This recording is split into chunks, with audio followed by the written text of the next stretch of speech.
Drafts are always an exciting time for a league, but an expansion draft is even more intriguing as they don't happen very often. Like any draft, one pick can alter the direction of a franchise. Each team is trying to find that diamond in the rough. However, the pick I'm going to talk about altered franchises that weren't making selections in the draft. Before we head into this timeline, I would like to thank C-Tube-Man for the suggestion. And if you have your own butterfly effect scenario you want me to cover, leave it down in the comments. Alright, let's head back to 1992. The Colorado Rockies and Florida Marlins were set to join the league in 1993. As a result, the expansion draft was scheduled to take place in the offseason after the 1992 season.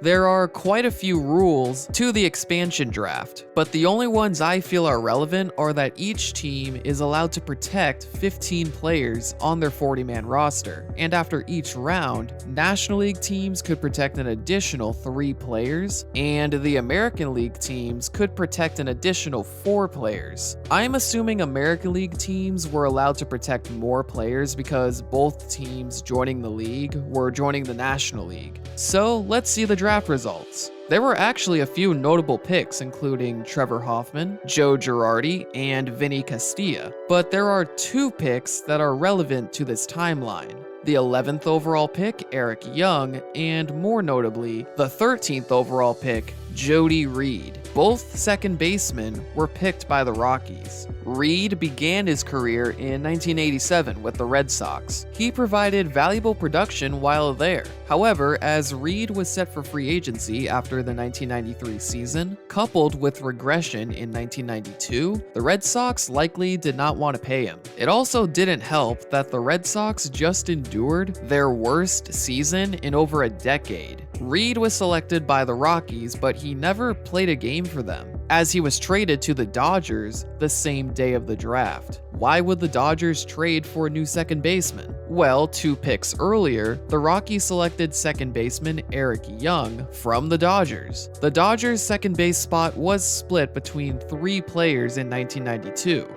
Juan Samuel began the season at the position, then Lenny Harris took over, then Samuel took over again, only to be released mid-season. Then rookie Eric Young took over for the final 2 months of the year. Basically, with the selection of Eric Young, the only potential second baseman on the roster was Lenny Harris, who regressed offensively in 1992. While Reed also had a down year in 1992, he was much better than Harris, hence why the Dodgers traded for Reed. How did Reed perform with the Dodgers? He played better than his final year in Boston, but he was certainly not the doubles machine that he once was. However, the Dodgers saw enough to offer Reed an extension, a 3-year deal worth $7.8 million. But Reed said he had some personal issues with the team, resulting in the offer being rejected. Unfortunately for Reed, he received no offers close to what the Dodgers were offering. He ended up signing with the Brewers on a 1-year deal worth $350,000, with the potential of the deal reaching $1 million.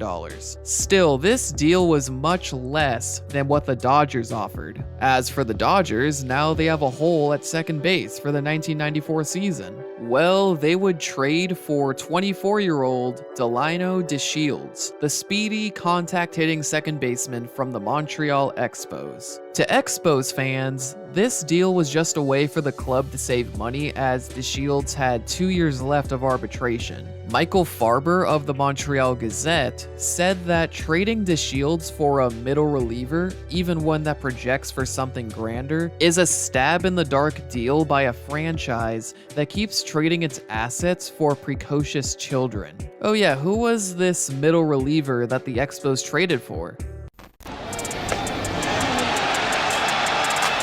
Martinez against Derek Bell, and get out of the way. He's not in the dugout yet, and Bell decides he's going to take a right turn and come toward the mound. Thank goodness we have a strong commissioner to rid us of such horrible things such as this. Pitch on both sides of the plate.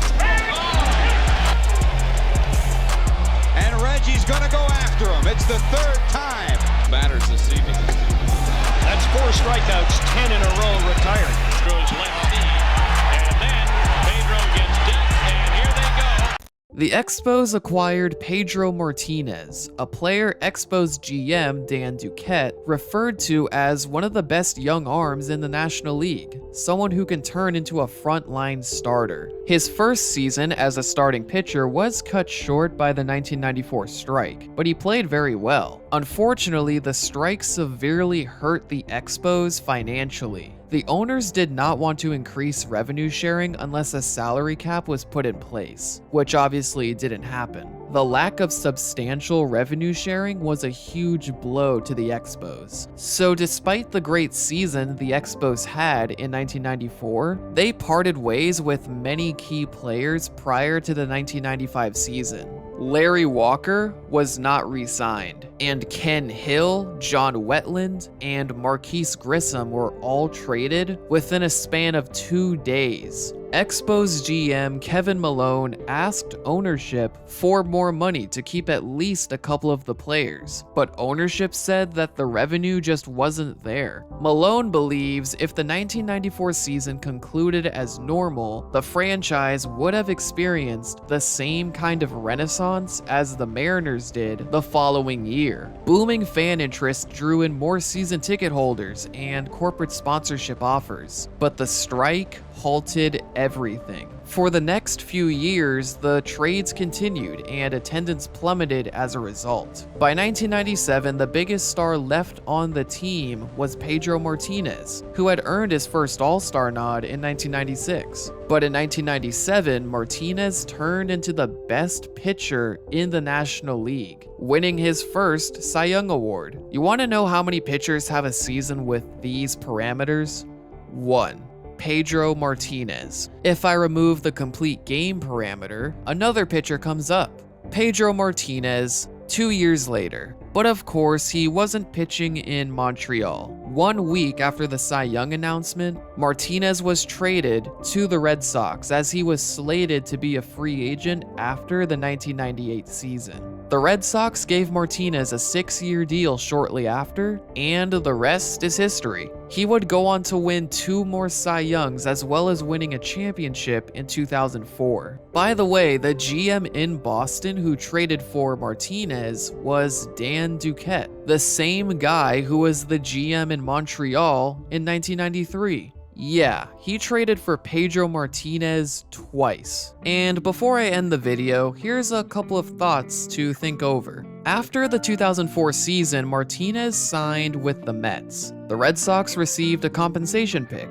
which they would use to select Clay Buchholz, who threw a no-hitter in his second career big league start. Also, if you think about it, if Jody Reed and Eric Young never get selected by the Rockies, Pedro Martinez may never get traded by the Dodgers, or at least he wouldn't end up in Boston. So that means his historic 1999 and 2000 seasons would never happen, meaning Foolish Baseball's Pedro Martinez video would never be made. Keep in mind, this isn't part of the timeline, but it's just fun to think about. Alright, I hope you guys enjoyed the video. Leave a like if you did, and leave your butterfly effect scenario in the comments. Subscribe to Stark Raving Sports, and check out my channel, SportStorm. Thanks for watching.